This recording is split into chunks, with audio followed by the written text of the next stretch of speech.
Locating to the continental United States. Let's talk about it in today's Texas Weather Roundup.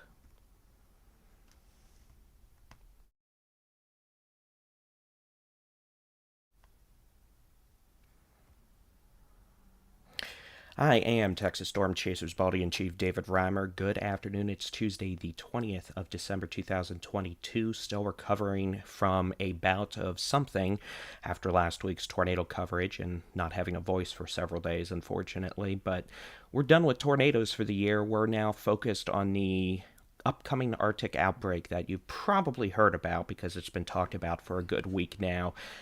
There's not much more to say besides let's give you a timeline, tell you just how cold it is going to get. So let's jump on over to the cold front timing.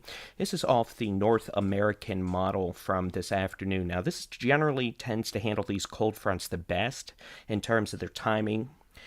But even this model may be too slow, given the potency of this Arctic cold front. Really not Arctic as much as Siberian. This one's going to be a doozy.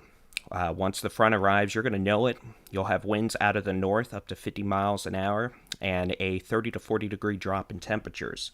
This is not going to be one of those fronts that is lagging per se. When the front hits, it's going to be an almost instantaneous 20 plus degree drop in temperatures. And then not long after, temperatures in your location will drop below freezing into the 20s, most likely. And for folks across the northern half of Texas, that drop is not going to stop until temperatures are either in the single digits or below zero by Friday morning. So this is the latest timing. The front's going to start pushing into the Texas Panhandle probably just after midnight tonight. Excuse me, not tonight, it's Tuesday. Let's try that again. Midnight Thursday. And as that front continues, we'll see it moving south pretty much unimpeded all the way until it makes in the Gulf of Mexico and well south of the international border into Mexico. By Friday morning, it's going to be quite cold. Now again, temperatures will drop 30 to 40 degrees. Winds up to 50 miles an hour, potentially higher, out of the north, which will result in wind chills 15 to 30 degrees below the actual air temperature. So what's that mean? Well, let's just jump in and take a look at the low temperatures for Friday morning.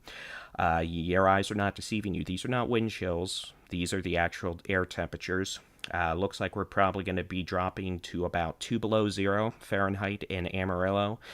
Places like Dalhart up to Perryton, probably closer to -7 to -10 degrees Fahrenheit. Wind chills up to, or I should say down to 35 degrees Fahrenheit below zero, which is not far away from where the Fahrenheit and Celsius scales meet. So either way, it's going to be about 35 below zero when you count the wind chills Friday morning in the Texas Panhandle.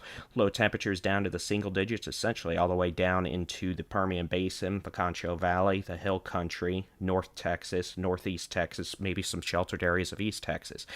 Short story, the entire state's going to be below freezing.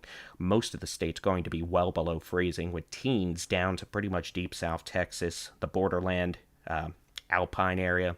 It's going to be cold. And again, wind chills probably 15 to 25 degrees below what these temperature maps are showing. So again, Texas Panhandle, temperatures up to 30. Let's try that again. Down to 35 degrees below zero. And then by the time you make it into the Rio Grande Valley by Friday morning, temperatures will be probably down into the lower 30s, upper 20s, maybe middle 20s in spots, and the wind chills are probably going to be in the teens, perhaps touching closer to the lower teens, which is dangerous for the Rio Grande Valley. Again, we all are used to different amounts of cold. Panhandle down to Rio Grande Valley, it's going to be dangerously cold. So that is Friday morning. Low temperatures during the day on Friday. It's going to stay below freezing pretty much the northern two-thirds of Texas. The only folks who may make it above freezing on Friday, and that's if we have some luck, maybe San Antonio, down to Corpus, deep South Texas, the Rio Grande Valley, and then a little bit of warmer air sticking in the borderland out near El Paso. It'll make it up into the 40s.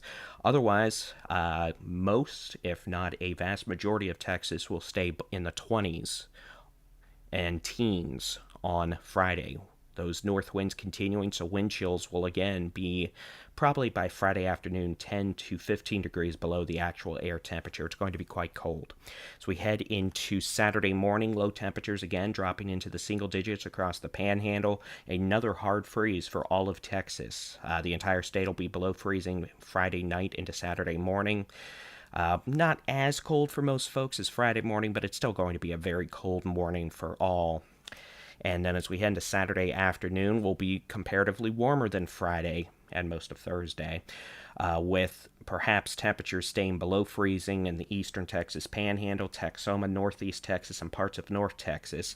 It's not going to be a warm day by any stretch of the imagination. Most folks are only going to make it into the 30s, maybe lower 40s. But you know what? Let's count our blessings here. And then as we head into Christmas morning, another statewide freeze. It's going to be cold again across Texas, all locations below freezing. But the good news is, as we head into Christmas Day itself, temperatures will be on a warming trend. We'll see 50s, which will feel like 80s after this upcoming cold stretch across the western half of Texas. Some cool air damming coming in from the Arkansas Mountains, the higher terrain in Arkansas. That'll help keep some of the colder air in place in northeast Texas, where we have temperatures topping out in the mid to upper 30s. But unless something drastically changes, we should see the entire state rise above freezing on Sunday, and that will be the first time some folks actually get above freezing after Wednesday night and Thursday morning. So again, the potential for a 3 to 4 day stretch of temperatures below freezing. Now, let's talk about what this is not going to do. This is not a repeat of February 2021. We were below freezing 7 to 8 days. This is going to be 2 to 4 days for most folks. We're not going to see sub-zero temperatures all the way down to Interstate 10. It's going to be cold, but it's not going to be 2021 cold. We're not going to have a winter storm. Another aspect from 2021 was the entire state was under a winter storm warning for sleet, snow, and ice. Not this time. This is going to be a mostly dry event. We might see a light snow in the Texas Panhandle Friday night, that maybe drop an inch of snow in spots, but otherwise maybe some flurries in northeast Texas. But otherwise, from that, we're not going to have any issues with ice falling from the sky or snow. Now, what we are going to have to deal with are those strong north winds on Thursday and Friday. It's going to be cold. So, we just have to deal with it. The good news is, it's going to be in the 70s next week. Hallelujah. So again, there's already going to be a light at the end of the tunnel. This is not a 2021 February repeat. And as long as the power stays on, we're probably going to be okie dokie. I'm Texas Storm Chasers Baldy-in-Chief David Reimer. We'll be keeping an eye on things, and make sure you do too. You can do so with the Texas Storm Chasers free mobile app, Apple app, and Google Play stores, or just head over to our website, texasstormchasers.com. Y'all have a great Tuesday evening. Be safe if you're traveling. Make sure you winterproof your home if you are leaving for the holidays. You don't want any surprises when you get back. And for what it's worth, your Christmas decorations outside are probably not going to fare well with the very strong winds coming in on Thursday. So keep that in mind. Y'all have a great rest of your day,